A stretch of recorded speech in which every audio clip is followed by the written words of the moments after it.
Esto es África, con Beatriz Luengo.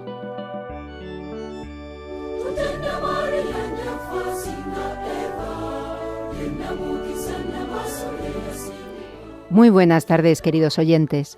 Cuando son las 6 de la tarde, las 5 en las Islas Canarias, les damos la más cordial bienvenida. Reciban un afectuoso saludo de todo el equipo que hoy les acompaña, Mónica Martínez en el control de sonido y Beatriz Luengo, quien tiene el gusto de hablarles. Un extenso apostolado en Mozambique que hoy se extiende también a Sudáfrica y a otros países limítrofes.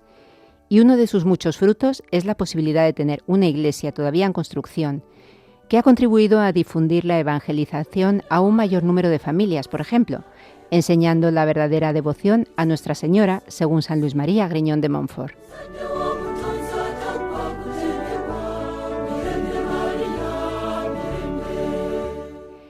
Esta iglesia está consagrada a Nuestra Señora bajo invocación de Puerta del Cielo y ayuda con su arquitectura gótica a los fieles a estar en contacto con la presencia de Dios. Se encuentra en Maputo. Los heraldos del Evangelio están presentes principalmente en Mozambique y Sudáfrica, aunque también extienden su actividad a otros países limítrofes. Hoy nos acompañan en el programa don Aldo Leone y don Guilherme Honorio.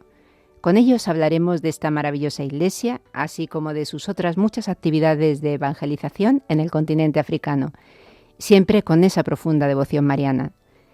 Y locutaremos la entrevista publicada por la agencia Fides al arzobispo Fortunatus Nwachukwu, secretario del Dicasterio para la Evangelización, sobre la situación de violencia generalizada en Nigeria.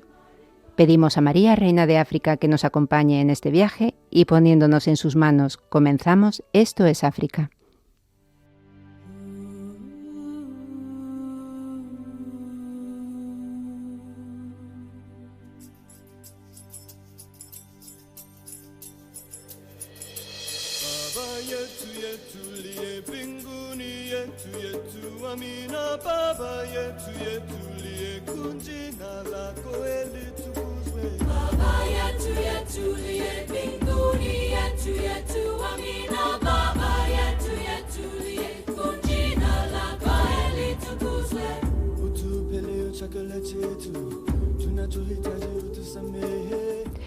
República Democrática del Congo. 150 civiles evacuados en la provincia de Ituri por los combates entre el ejército y las milicias de Lubanga.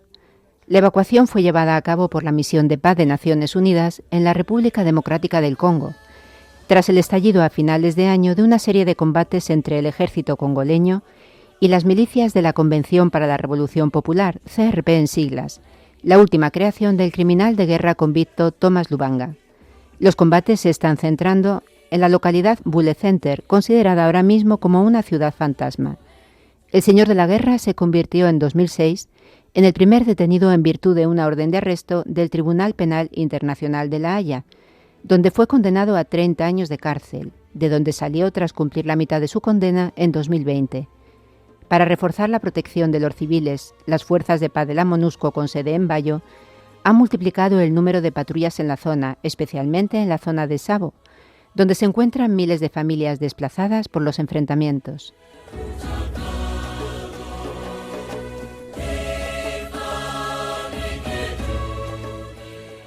Gabón. El presidente encarga al gobierno un referéndum sobre la pena de muerte abolida en 2010.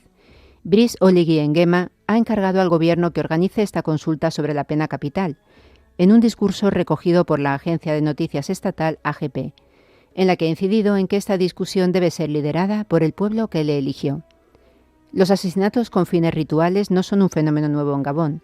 Ya en 2013, una asociación local para la lucha contra los crímenes rituales había organizado una marcha de protesta. Quienes cometen estos actos buscan obtener mediante prácticas mágicas ventajas materiales, causando sufrimiento y mutilaciones en los cuerpos de las víctimas. Los obispos católicos se han pronunciado en varias ocasiones en contra de estas prácticas. Jean-Vincent Ondo Eyene, obispo de Oyem y presidente de la Conferencia Episcopal, condenó estos actos bárbaros e instó a las fuerzas de seguridad a asumir plenamente sus responsabilidades para restablecer la confianza de los ciudadanos. El presidente de la conferencia episcopal también confió las almas de las víctimas inocentes a Dios, implorando por su descanso eterno y consuelo para las familias, y recordó a los sobrevivientes marcados de por vida por estas violencias, deseando su sanación física y espiritual.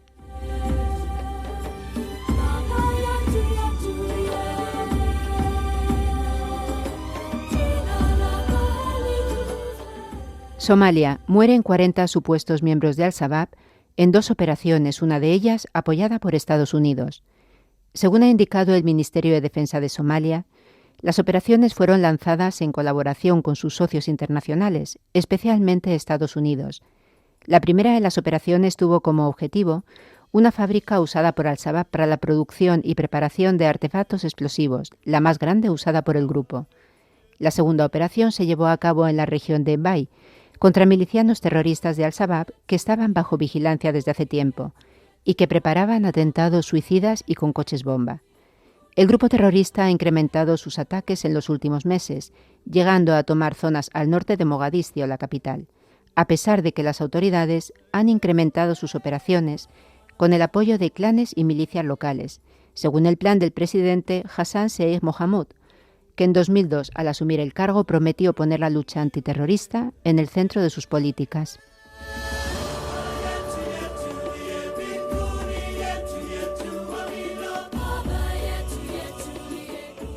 República Centroafricana. Más de 30.000 desplazados en la frontera con la República Democrática del Congo. La situación humanitaria en la zona de Zemio, en la República Centroafricana, ha alcanzado niveles alarmantes, según Monseñor Aurelio Gatsera, obispo coadjutor de Bangassou. La zona afectada por la violencia es una región muy aislada del resto del país y prácticamente carente de infraestructuras.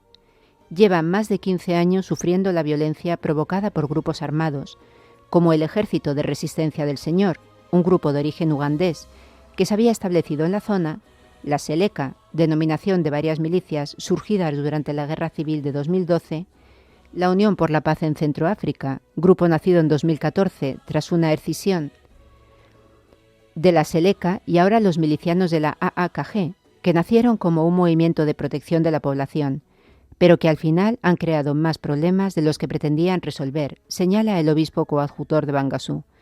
Para resolver el conflicto, concluye el obispo, es necesario ir más allá de una respuesta puramente militar y afrontar las causas profundas del malestar que vive la población local.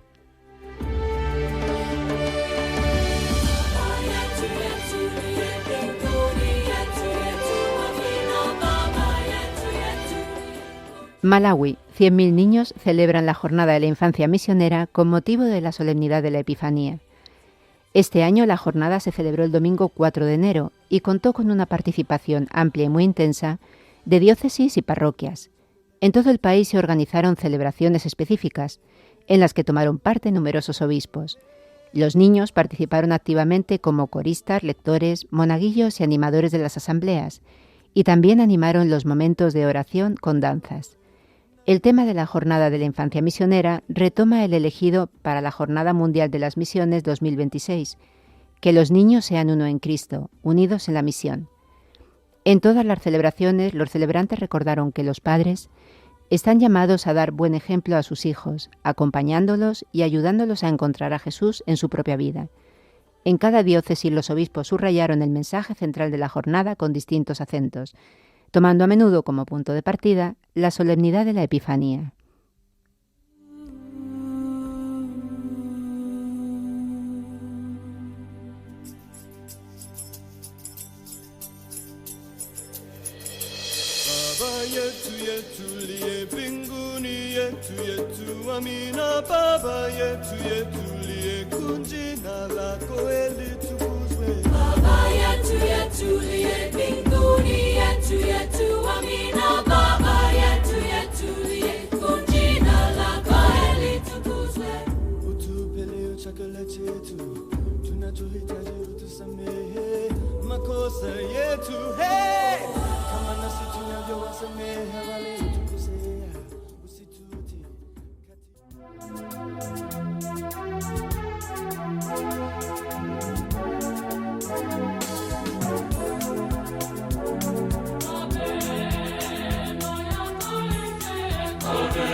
Para un heraldo del Evangelio, la llamada a la perfección no debe quedar restringida a los actos interiores, sino que debe exteriorizarse también en todas las actividades para reflejar mejor a Dios. Su página web cita cómo Pablo VI destacó esta importante enseñanza del Concilio Vaticano II en su mensaje a los artistas. Este mundo en el que vivimos necesita la belleza para no hundirse en la desesperación. La belleza como la verdad alegra el corazón humano y es ese fruto precioso que resiste la erosión del tiempo, que une a las generaciones y les permite ser una sola en la admiración.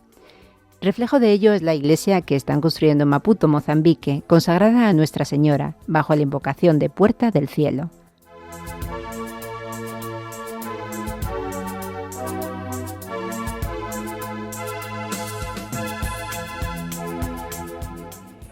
Hoy desde Sudáfrica nos acompaña en el programa Donaldo Leone y don Guillermo Honorio, heraldos del Evangelio. Salve María, Donaldo y don Guillermo, muy buenas tardes. Salve María. Donaldo, pues si le parece, podemos empezar hablando de los Heraldos del Evangelio, una asociación católica de laicos aprobada en la Iglesia por San Juan Pablo II en 2001 y a nivel internacional constituida como asociación privada de fieles de derecho pontificio. Podemos comenzar, si les parece, explicando brevemente a nuestros oyentes cuál es su carisma y misión. Muy bien, de acuerdo. Primeramente quiero mis saludos a todos los oyentes de Radio María. Sí, el carisma de los heraldos es un aspecto de la acción, de la misión de la Iglesia. La Iglesia es una institución divina y ella siempre tiene una respuesta, unas soluciones para los problemas de cada época histórica. Si usted mira, por ejemplo, cuando el Imperio Romano cayó, todo fue deshecho, la orden, los sistemas judiciales, todo. Y los bárbaros invadieron y San Benito con sus monjes construyeron una nueva civilización evangelizando a los bárbaros, ¿no? Esa civilización europea católica lindísima que hasta hoy causa un maravillamiento en todas las personas. Y así también con los dominicos, con los salesianos. Hoy en día, uno de los grandes problemas de la humanidad que se afasta de Dios es la vulgaridad, la feiura, todo lo que es feo, ¿no? La manera de las personas utilizarem las palabras, de vestirse, de construir sus casas, de tratar unos a los otros con mal voluntad, con brutalidad. Todo es lo feo. Y diante de ese aspecto de feiura del mundo moderno, San Juan Pablo II dice que la belleza salvará el mundo. Es una frase de un filósofo ruso, Dostoyevsky, que San Juan Pablo II la mencionó varias veces. Por tanto, la solución para el mundo es la belleza. Y el mundo se convertirá a la Iglesia por la belleza. Y ese es el carisma de los heraldos, procurar la belleza en la liturgia, en las construcciones, en la vida personal, en la música, en todos los aspectos de la vida de cada uno, sobre todo esta belleza que es indispensable a todos nosotros, que es la santidad. Nuestro Señor Jesucristo dice, sea perfecto como el Padre Cielo es perfecto. Todos somos llamados a la santidad y la santidad es una forma de la belleza. Y ese es nuestro carisma, mostrar a Dios, mostrar a la Iglesia, enseñar la fe a través de la belleza. Y Donaldo, dentro de este carisma, ¿qué fue lo que les llevó a discernir África como lugar de misión y apostolado?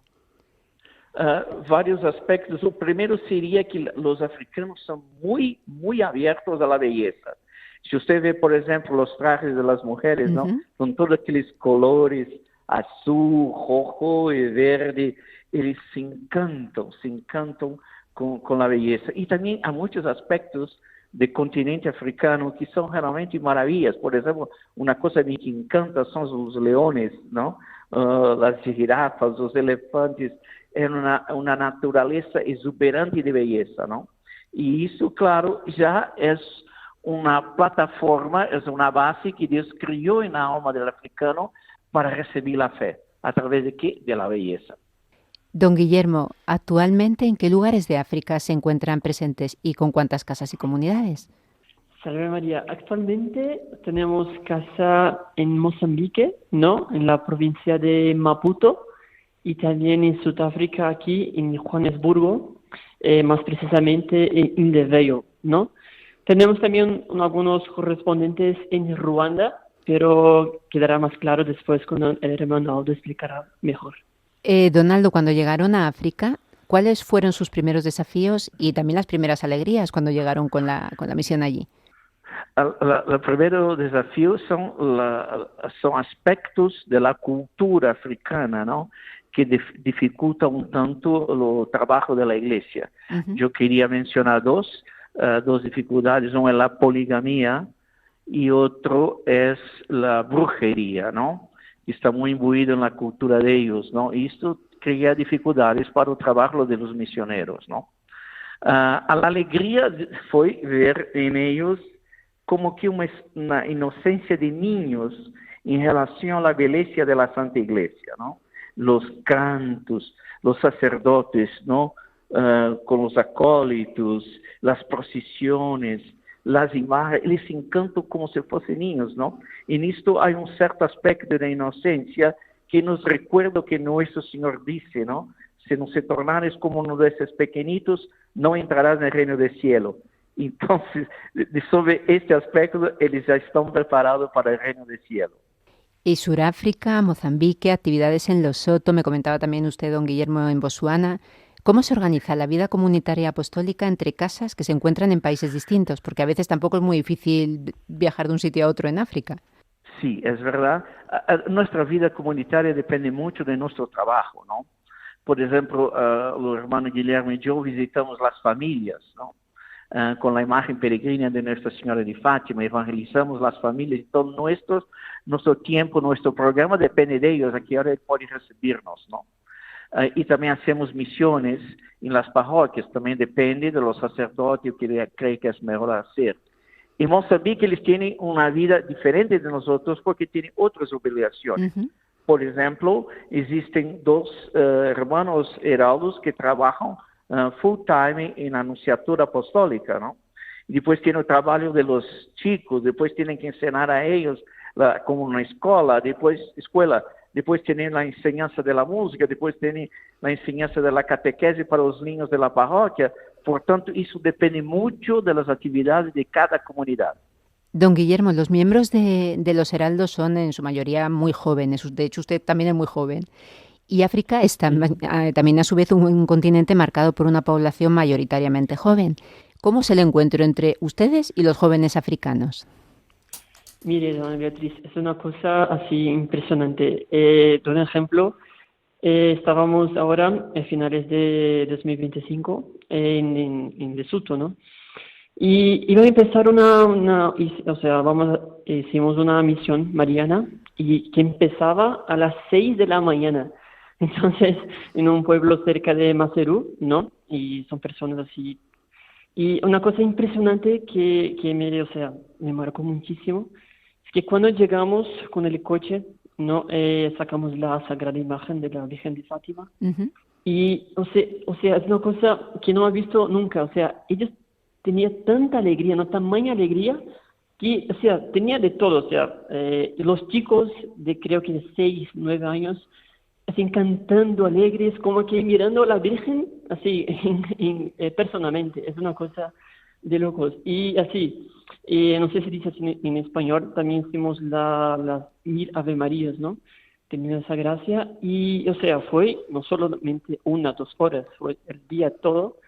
Y, o sea, usted miraba en las primeras, o sea, parte de la iglesia adelante, los chicos de 5, 9 años, yo creo, Donaldo, ¿no? O sea, rezando el rosario, cantando, y, o sea, no estaban obligados, estaban súper contentos. Entonces usted, o sea, mirar esta alegría, o sea, presenciar esta, o sea, es una cosa, una experiencia impresionante. Es una abertura a la Virgen, a lo sobrenatural que no he visto nunca. Es una cosa impresionante. Sí, además con esa inocencia, ¿no?, que comentaba antes Donaldo. Antes también comentaba sobre la belleza, ¿no?, que está como muy unida a África, y también hablaba en concreto de la vestimenta de las mujeres, pero en muchas culturas africanas esa forma de vestir tiene un fuerte valor simbólico, ¿no?, y se cuidan mucho los aspectos protocolarios. En este contexto han vivido situaciones en las que su hábito haya sido un puente para el encuentro, especialmente con jóvenes y con familias de allí. Sí, claro, nuestro hábito que es muy colorido, ¿no? Tiene la cruz de Santiago, tiene escapulario del Carmen, tiene la túnica blanca, y ellos se encantan, ¿no?, por lo colorido del hábito, ¿no? Y porque ellos son naturalmente abiertos a lo maravilloso, a la belleza. Y esto me parece que una promesa pelo cual Nuestra Señora va a llegar un momento, incluso hay una profecía de San Juan Bosco, que toda la África se tornará católica. Y creo que el primer paso es mostrar a ellos la belleza de nuestro hábito, claro, pero también de la música, y sobre todo, como decía antes, la belleza de la santidad. Y por eso tener una idea de cómo están abiertos, hicimos una misión en una parroquia cerquita de aquí, y había una niña que ella tenía 10 años y ella viene a la misa y sus padres no vienen a la misa, y ella viene por iniciativa propia con 10 años de edad, y la madre la trae y después ven pegarla después de la misa, ¿no? Tiene solo 10 años y hizo sola, va a la misa sola, y después de la misa se aproximó y me preguntó, ¿es verdad que la Virgen es mi madre? Claro que es su madre también. Y entonces se ve cómo ella tenía ese deseo de participar en la liturgia, cómo ella se encantaba con la liturgia, cómo ella se encantaba con la imagen de la Virgen, ¿no? Y esto es más una prueba que la belleza, o pulcro, ¿no?, que es uno de los trascendentales de Dios, o pulcro, o bello, es la solución para África. Y por así yo tengo toda esperanza que le van a convertir.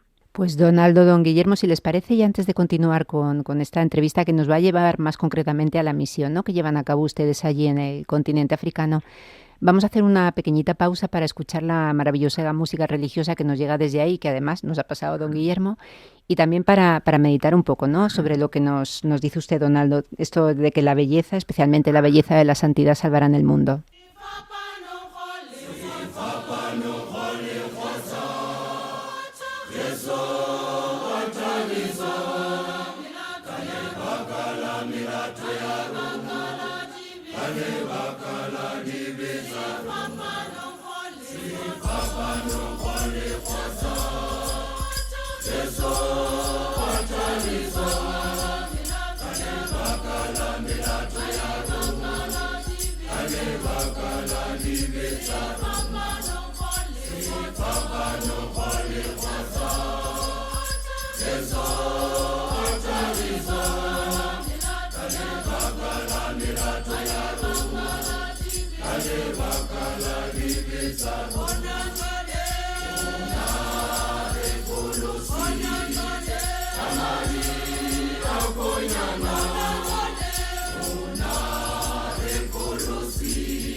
Pues volvemos a Suráfrica, no sin antes recordar a nuestros oyentes que están escuchando Esto es África y que hoy nos acompañan en el programa Donaldo Leone y don Guillermo Honorio, heraldos del Evangelio.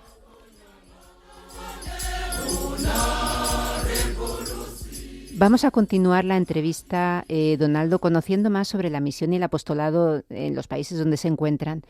Podemos comenzar por Suráfrica. Ahí hay realiza una parte importante de su apostolado y que consiste en las visitas a los hogares con el oratorio de Fátima para rezar el rosario. Estas visitas también incluyen los suburbios de una ciudad tan peligrosa como Johannesburgo. ¿Cómo nace esta iniciativa y qué frutos espirituales están viendo en las familias que lo reciben? Sí, la primera cosa que vemos aquí, lo que se pasa en el mundo entero, las dificultades y la destrucción de la familia, ¿no?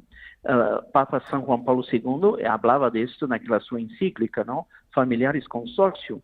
Entonces, vamos ahí para ayudar a ellos, los hogares, que se reúnen en vuelta de Dios, que se armonicen, que vuelven a la vida de los sacramentos. Y está probado 1000 veces que la familia que reza unida permanece unida. Ensinamos a ellos a rezar el rosario. Respondemos las preguntas, que todos ellos tienen muchas preguntas sobre la fe, ¿no? ¿Qué es el purgatorio, por ejemplo? Y también ayudamos a encontrar la conversión, por ejemplo, si vemos una casa, incluso la chica, la hija ahí, desde 15 años tomaba drogas. Después que estuvimos ahí, hace 3 años, nunca más tocó las drogas. También estivemos en una casa que el hombre de la casa bebía, un borracho. Y después de empezar a rezar, dejaron de lado todo este vicio horroroso, ¿no? Y así es. Y también incentivamos a ellos a batizar a los hijos. Tuvimos muchos batismos, incluso en la capilla aquí de nuestra casa, ¿no? En fin, los resultados son excelentes, ¿no?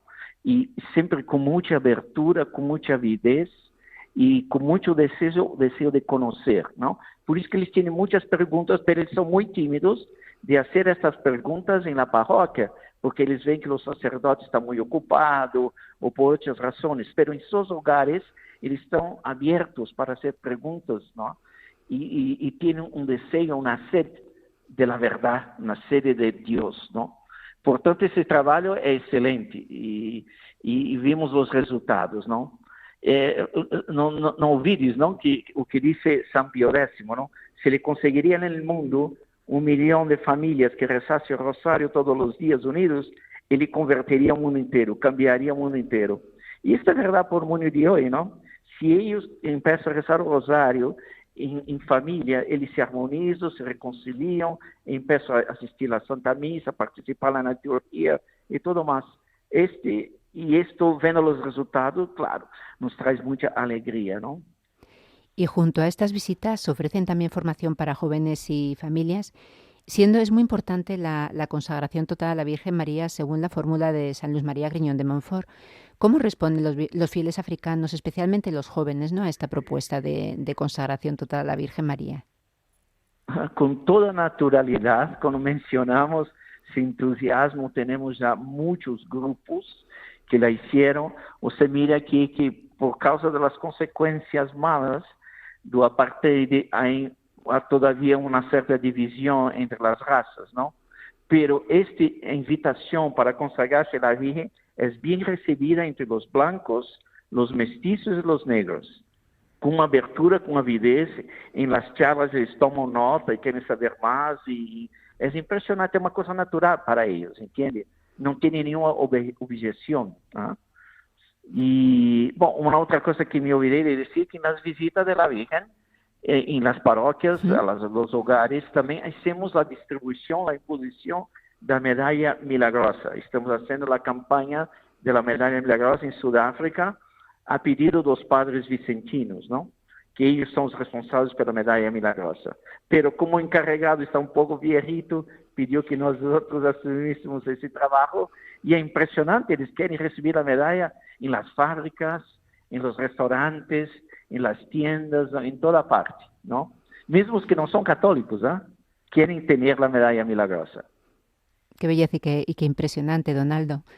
Don Guillermo, en Sí. Mozambique han construido la primera iglesia gótica del país. Bueno, están en construcción, creo, dedicada a Nuestra Señora Puerta del Cielo. ¿Por qué esta advocación tan bonita? Entonces, propiamente fue nuestro fundador, Monseñor Juan, que, o sea, dio este nombre a la iglesia de Mozambique, que por señal hoy, o sea, anteayer, creo, sí, anteayer, salió o sea, aprobación de construir, de poner las torres en la iglesia. Entonces, todos los hermanos están súper contentos con esto porque es una batalla muy grande. Y, o sea, y propiamente, ¿por qué Monseñor Juan dio este nombre? Para, o sea, abrir las puertas del cielo a los africanos, que propiamente el cielo es el corazón de María y a través de ella que seremos felices, ¿no? Entonces, Monseñor Juan que dio, o sea, perfectamente, o sea, una cosa que él vio en el futuro, que sería una iglesia que transformaría los corazones de los africanos, propiamente en Mozambique. Y desde Maputo nos vamos ahora a Mozambique, dejamos un poquito Sudáfrica y desde Maputo realiza una incansable labor misionera, ¿no? Tanto en lugares cercanos como en países limítrofes. Hablemos de algunas de esas actividades para llevar la buena noticia del Evangelio, pues por ejemplo en Botsuana, en Lesoto. Sí, lo Lesotho, la Botsuana, estuvimos también en Namibia, Suazilandia, en todos esos lugares, a pesar de las distintos idiomas y también distintas razas, ¿no? Estivemos también en misión en Ruanda, en Camarones. La relación es siempre la misma, ¿no? La abertura a lo maravilloso, a la belleza, y también mucha alegría, ¿no? Y mucha alegría. Por ejemplo, estuve yo muchos años en Mozambique y nunca oír decir de un solo suicidio. A pesar de toda pobreza, de toda dificultad, ¿no? Están siempre alegres. Y esta alegría ayuda a ellos a perseverar en la virtud. Y está en Lesotho, en Ruanda, en cualquier parte de África, ¿no? Mas lo veo más en Lesotho y Sudáfrica. Una alegría constante, que es lo normal, ¿no es? Es una alegría y un entusiasmo. Entusiasmo es una palabra fantástica que tiene origen, ¿no? No griego, quiere decir lleno de Dios. Entonces, cuando estamos entusiasmados por la fe católica, estamos llenos del Espíritu Santo. Y eso que yo veo en los africanos. Y, por supuesto, no podemos dejar de mencionar las casas de formación para jóvenes, que están orientadas a formar ardorosos misioneros, ¿no? En esta tierra de esperanza, como la definía Benedicto XVI. ¿Podríamos hablar de estas casas y del papel que desempeñan también en su misión? Sí, esas casas tienen más o menos o que hablamos antes con San Benito y los monjes benedictinos cuando cayó el Imperio Romano, ¿no? Ellos influenciaban a los vecinos, educaban a los niños. Y así es con nosotros en nuestras casas, ¿no? Los niños vienen para la catequesis, los padres vienen para instrucción en la fe, para estudos bíblicos, para estudio de San Luis Guillermo de Montfort, para liturgia. Y con esto podemos influenciar, no buen sentido, toda esta comunidad que vive en torno de nuestras casas. Pero no solo, para usted tener una idea, nuestra casa, nuestra iglesia, es un poquito lejos del centro de Maputo, en otro distrito, son pelo menos 20 minutos de Maputo, y hay gente el fin de semana que camina, o que viene de coche, pero que camina para venir a nosotros, para recibir esas instrucciones y para asistir a misa, ¿no? La iglesia no está terminada, pero otro día tuvimos un gran suceso no número de gente participando, porque mire, yo sé que tiene 800 sillas, todas las sillas estaban ocupadas y había mucha gente de pie, y usted ve cómo la gente está abierta, ¿no? Y viene caminando, en aquel calor, no son estradas asfaltadas, son de arena, y vienen. Y confesiones, y confesiones, y confesiones. Y, enfim, esse é o resultado que obtemos, que nos traz, mais uma vez, repito, uma grande alegria e uma grande esperança. Donaldo, la Iglesia en el continente africano vive desde hace años un notable crecimiento y una gran vitalidad, ¿no? Desde su experiencia, que lleva usted ya creo que en torno a 50 años de siendo heraldo en la misión, de su experiencia concreta en Sudáfrica y Mozambique, en toda esa zona de África, en distintos países. ¿Cómo percibe este crecimiento y qué signos de esperanza destaca en la vida de las comunidades cristianas? Primeiro, o sino muito positivo são as conversões, não? Nós temos aqui em Johannesburg muitas conversões, duas irmãs que eram judias de abuelo rabino, que acreditavam em que Jesus é o Messias e se converteram. Eu também, quando cheguei aqui, necessitava de um coche para meu trabalho, fui comprar o coche, a chica que estava aí vendendo o coche. Empezamos a hablar de la religión, ella jamás estuvo en la iglesia porque la familia nunca la llevó a la iglesia, pidió para el bautismo. Ella fue bautizada en nuestra capilla y también la hijita, pero el marido de ella era católico, sí, casaron también, tuvieron un matrimonio católico, ¿no? Una otra señora que era ministra de gobierno tenía sobrinas y sobrinos que jamás, ¿no?, tuvieron contacto con la iglesia católica. Ella pidió que nos ayudásemos a ella a prepará-los para o batismo, e foram todos batizados, e assim conversões. Quando visitamos a família, encontramos muita gente que vem de outros grupos religiosos. Um problema muito importante é o seguinte, que no mundo de hoje, sobretudo nos países mais ricos e desenvolvidos, se vê uma diminuição da fé. E muitos católicos se quedam assim tristes e desesperançados, pensando que a Igreja Católica vai desaparecer ou vai se quedar muito flaquita. Isto não é verdade. Se a Igreja diminui aqui um ponto, ela cresce em outro ponto. E por isso que temos muitas conversões na África, muitas conversões na Coreia do Sul. A Igreja não morre. Não morre porque é divina. E não porque Jesus disse que as portas do inferno jamais prevalecerão contra elas. Então, aqui na África, com todas essas conversões, tem que nos dar a esperança e a certeza que a Igreja vai passar por todas as dificuldades, pero vencerá. Y Donaldo, vamos a terminar pues un poco con sus 50 años de misión en distintos continentes. Creo que ha estado usted en América del Norte, en América del Sur, Europa, África. Sí. ¿Qué mensaje le gustaría compartir con quienes nos escuchan y pueden sentir esa inquietud por la misión o por la vida consagrada, especialmente por los jóvenes? Sí, muy bien. Mire, la patrona de las misiones fue Santa Teresita de Niño Jesús. Ella jamás salió de convento, pero ella rezaba y tenía tanto gusto y deseo de ayudar a las misiones con sus sufrimientos, con sus oraciones, que es la patrona de las misiones. Por tanto, todos que nos oyen, recen, ofrecen sacrificios para que todo este pueblo africano se convierta para la Iglesia Católica y que dé fuerza sobre todo a aquellos que son perseguidos, como en Nigeria, ¿no?, que son muertos por la fe. Recen por ellos, ofrecen sacrificios por ellos, no solo aquí en África, pero yo estuve ahí 5 años en la India también, ¿no?, las dificultades, las perseguiciones, porque con la fe y con la oración todo podemos, todos estamos unidos, somos todos uno, ¿no?, de dentro del corazón, del Inmaculado Corazón de María. Pues Donaldo Leone y Guillermo Honorio, heraldos del Evangelio, muchísimas gracias por su testimonio y por habernos acompañado en el programa. Les acompañamos con la oración, especialmente poniéndoles en el corazón de la Virgen, ¿no?, de la puerta del cielo, para que les acompañe en esa preciosa labor de evangelización llena de entusiasmo, ¿no?, como comentaba usted, Donaldo, llenos de Dios y con María, puerta del cielo. Muchísimas gracias. Salve María. Siempre salve María. Salve María, la Beatriz.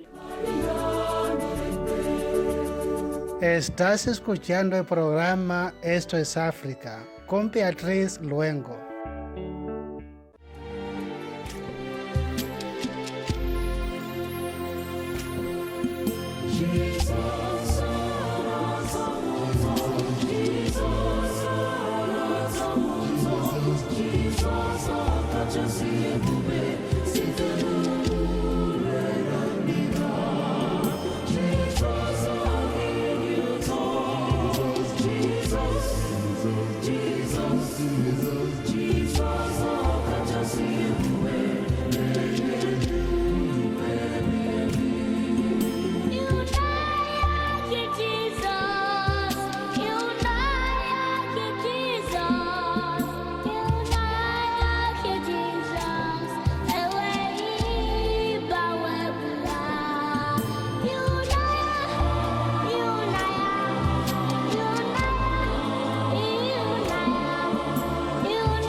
El pasado 30 de diciembre, Agencia Fides publicaba una entrevista realizada por Gianni Valente al arzobispo Fortunatus Enguachuku, secretario del Dicasterio para la Evangelización Sección, para la Primera Evangelización y las Nuevas Iglesias Particulares, en la que profundizan acerca de la situación de violencia que está viviendo Nigeria.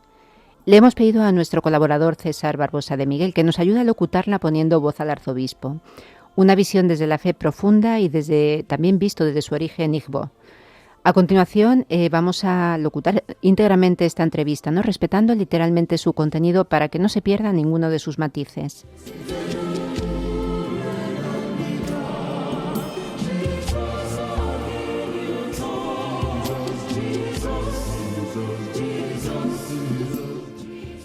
En 2025, Nigeria ha sido el país que ha registrado el mayor número de misioneros y agentes pastorales católicos asesinados, 5. Es también el mismo país donde desde hace tiempo la comunidad católica se ve duramente golpeada por la plaga de los secuestros con fines de extorsión. Fortunatus Enguachuku nació en Niga, en la parte meridional del entonces Protectorado Británico de Nigeria, hoy República Federal de Nigeria. Perteneciente al pueblo Igbo, es el tercero de 12 hermanos y hermanas.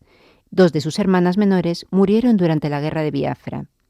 Como hijo de la Iglesia nigeriana, ¿cómo ve usted el dato de los agentes pastorales asesinados en Nigeria en 2025?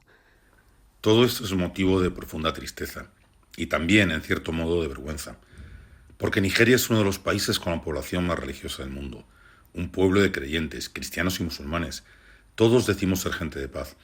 También los amigos musulmanes repiten constantemente que el Islam es la religión de la paz, y ante ciertos hechos y determinadas situaciones, me gustaría ver a los amigos musulmanes denunciar y rechazar el uso de su religión para cometer actos de violencia. Todos debemos rechazar cualquier justificación del uso de la religión para perpetrar actos violentos, hasta el extremo de quitar la vida a las personas. ¿Hay algún aspecto de estas historias de sufrimiento de los cristianos nigerianos que le haya impactado de manera particular? Las personas afectadas no quieren ser héroes, no son individuos que se expongan deliberadamente a riesgos especiales. La violencia los alcanza en su vida cotidiana, mientras están ocupados en hacer lo que les corresponde. Seminaristas que viven en los seminarios, estudiantes, chicos y chicas secuestrados mientras están en la escuela, y quienes deberían defenderlos y protegerlos no hacen nada. ¿Existen responsabilidades concretas de este expandirse de la violencia? El gobierno debería ser el primero en sentir vergüenza, como nigerianos. Son muchos los que denuncian la inercia del Estado frente a lo que está ocurriendo. ¿Cómo es posible que un grupo armado se lleve de una escuela a 300 niños, 300 jóvenes, en un contexto en el que hoy existen instrumentos tecnológicos de control y vigilancia? ¿Se trata únicamente de incompetencia? ¿O falta voluntad para reaccionar? La ausencia de reacción es, en sí misma, motivo de una vergüenza aún mayor. Incluso un general fue capturado por grupos armados que después difundieron el vídeo de su ejecución. Se pretende humillar también al ejército en el país más grande del continente africano. A la pregunta, en noviembre la presidencia de Estados Unidos ha incluido a Nigeria entre los países de especial preocupación, refiriéndose precisamente al sufrimiento de los cristianos. El arzobispo opina sobre las controversias surgidas en torno a esta decisión. Yo diría que estos debates son estériles y pueden incluso generar desazón por el interés y la energía que logran absorber. ¿Por qué dejarnos arrastrar por controversias abstractas sobre Nigeria, gastando tiempo en discutir si en el país existe o no una persecución, en lugar de invertir esa misma energía en adoptar medidas concretas para erradicar la violencia contra los inocentes, que es la raíz misma de todas esas disputas? ¿Se puede afirmar que en Nigeria los cristianos son perseguidos? En relación con esta cuestión hay algunos datos objetivos que deben tenerse en cuenta. En Nigeria se está produciendo un colapso total de la seguridad que afecta a toda la población. Esta inseguridad generalizada actúa como una cortina de humo, un smoke screen, que dificulta identificar con claridad si existen grupos que estén siendo atacados con una violencia particular. Hasta hace aproximadamente un año, yo mismo pensaba que las violencias parecían estar vinculadas sobre todo a conflictos entre grupos sociales o étnicos, como el que enfrenta a los pastores fulani y a los agricultores. Sin embargo, a partir de la información que he podido recabar en el último año, numerosos indicios llevan a pensar que existen grupos decididos a atacar de manera sistemática a las comunidades cristianas. Hay muchos datos que pueden respaldar la interpretación de quienes hablan de una persecución contra los cristianos. ¿Cuáles son esos indicios? La persistencia de secuestros y ataques continuos contra cristianos parece responder a un proyecto sistemático. Además, cuando se solicita la intervención de las fuerzas de seguridad, dicha intervención, cuando se trata de comunidades cristianas, o no llega o llega demasiado tarde. Todo ello lleva a pensar que existe una intencionalidad clara de golpear a víctimas cristianas. ¿Cómo se puede comprobar la existencia de esa intencionalidad? Sería necesario disipar, al menos en parte, la cortina de humo de la violencia generalizada, para poder verificar si existen grupos atacados de manera directa y planificada, y si esa misma cortina de humo no ha sido alimentada deliberadamente para golpear a los cristianos, ocultando las verdaderas intenciones. Por esta razón, la controversia sobre Nigeria como tierra de persecución de los cristianos está destinada a prolongarse, y el gobierno, más que limitarse a una estéril autodefensa de oficio, debería asumir con decisión la cuestión de la seguridad, para desmentir a quienes hablan de persecución o incluso de genocidio de los cristianos en Nigeria. Un ejemplo de ello es que incluso tras el secuestro masivo de 300 jóvenes estudiantes, la reacción gubernamental ha sido totalmente cuestionable. ¿Existe un límite claro entre los conflictos de raíz social o étnica y las violencias de matriz sectaria o religiosa? La situación está cambiando. En un primer momento prevalecían factores coyunturales de carácter social, como el conflicto entre pastores nómadas y agricultores. Hoy resulta evidente que entre los fulani ya no hay solo pastores.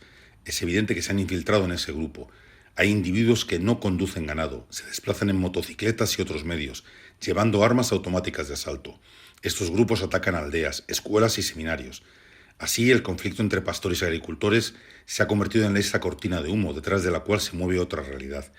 Y en todo esto percibo también otro riesgo, el de la demonización indiscriminada de los fulani. ¿A qué puede conducir esta demonización? Hoy los fulani están siendo percibidos por todos como demonios. El miedo es generalizado. Nadie habla de los muchos fulani honestos, presentes también entre empresarios y académicos. Cuando se menciona a los fulani se asocian de forma inmediata con el terrorismo. En este contexto, basta una chispa para que el odio colectivo se desate contra ellos. Los grupos que se han dejado infiltrar están exponiendo a todo el pueblo fulani a este peligro, no solo en Nigeria, sino en toda la región del Sahel. ¿Los obispos comparten una misma opinión de lo que está ocurriendo? Lamentablemente, esa cortina de humo de la violencia generalizada también dificulta este discernimiento. Hoy todos acusan a los fulani, pero hay otras bandas criminales pertenecientes a otros grupos que luchan con los secuestros, incluso en el sur del país. La situación se vuelve cada vez más compleja, y esto influye también en la percepción de los obispos, cuyas valoraciones varían según la región en la que se encuentren. Con todo, la mayoría de ellos, especialmente en la franja central de Nigeria, comparte hoy la opinión de quienes sostienen que en el país está en curso una persecución contra los cristianos.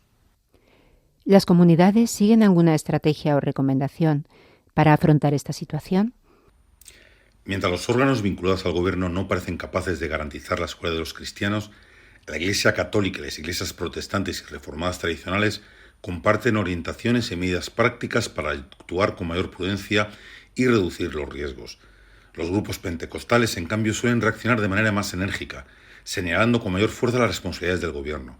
Además, en los niveles más altos de muchas instituciones hay personas que se declaran cristianas. El secretario general del gobierno y el presidente de la Asamblea Nacional son católicos. El jefe del ejército se declara cristiano. Incluso la esposa del presidente de la República afirma ser pastora. Y sin embargo no reacciona ante lo que está ocurriendo. Usted es biblista. La palabra de Dios, ¿cómo ilumina la experiencia del sufrimiento hasta el martirio? Y la tradición de la Iglesia, ¿cómo ha acogido y comprendido a sus mártires? Jesús no ha venido a traer muerte ni sufrimiento. A los suyos les promete la vida, y vida en abundancia.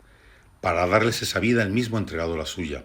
Desde esa luz debemos mirar hacia el martirio cristiano. El mártir no es alguien que va en busca de la muerte ni comete un suicidio. Es absurdo llamar mártires a los suicidas. Mártir es quien da testimonio del amor de Dios por todos, a imitación de Cristo, participando de su mismo amor. El Papa Francisco habló de martirio también refiriéndose a quienes, durante la pandemia, pusieron en riesgo su propia vida para permanecer cerca del pueblo y socorrer a todos. El martirio no es un heroísmo del que uno pueda jactarse. Es estar unidos a Jesús y seguirlo, dejarse llevar por él, y al hacerlo puede suceder que sea llamado a entregar la propia vida. En la noche del 24 al 25 de diciembre, las fuerzas militares estadounidenses realizaron una incursión en territorio nigeriano, con el objetivo declarado de bombardear posiciones de grupos considerados vinculados al llamado Estado Islámico. ¿Es una estrategia adecuada y viable para hacer frente a los problemas? Un país puede encontrarse en condiciones de no poder afrontar sus propias crisis y divisiones sin ayuda externa. Veo a muchos amigos musulmanes que no saben cómo reaccionar ante lo que está sucediendo, y la inacción del gobierno es evidente. En esta situación, una intervención externa, aunque indirecta, para apoyar al Estado y al gobierno frente a los grupos extremistas y ayudar al país a eliminar las causas de la violencia generalizada, podría no ser del todo injustificada o fuera de lugar.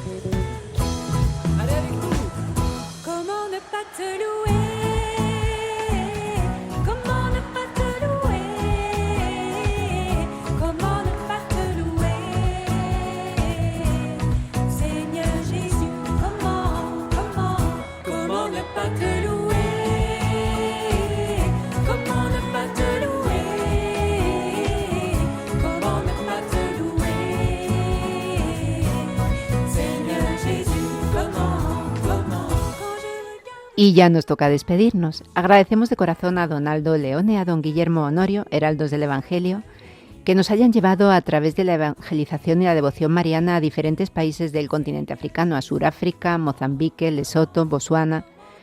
Gracias a César Barbosa de Miguel por su colaboración en el programa, a Mónica Martínez, haciendo el posible el programa desde control de sonido. Y por supuesto, muchísimas gracias a ustedes, nuestros oyentes, por habernos acompañado en este rato africano de Radio María.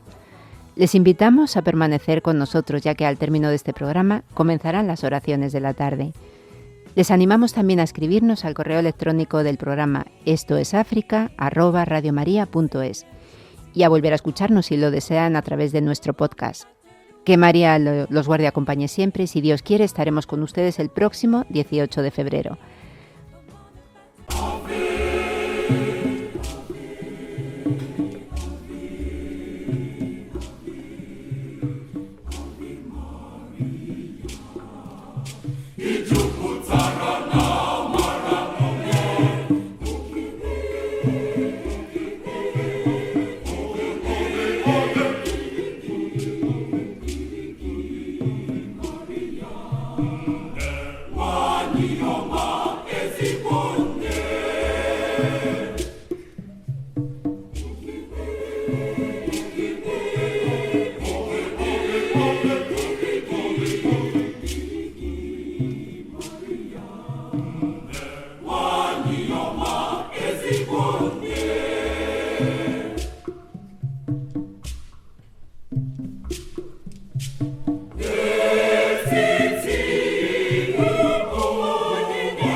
Esto es África, con Beatriz Luengo.